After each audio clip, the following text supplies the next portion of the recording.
মানুষ না বানায় মদিনায় পাকের রাস্তাঘাট বানাইতে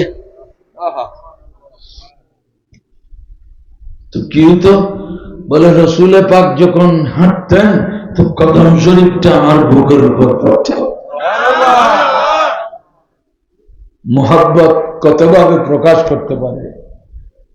কাজী নজরুল ইসলাম মুফতি সাহেব নয়, মুহাদ্দিস সাহেব নন, মুফাসসির সাহেব নন, উচ্চ কোন ডিগ্রিধারী নন, কিন্তু নবী প্রেম ভিতরে ছিল, ইশকে রসুল ছিল।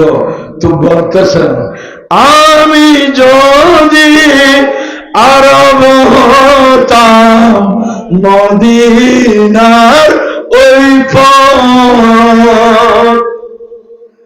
আমি যদি আরব হতাম মদিনার ওই পথ, সে পথে মোর হেঁটে যেতেন নূর নবী হযরত।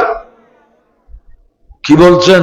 ইয়া আল্লাহ, আমাকে কাজী নজরুল ইসলাম না বানায়, মানব সন্তান না বানায় মদিনায় পাকের রাস্তাঘাট বানাইলে আমি ধন্য হতাম।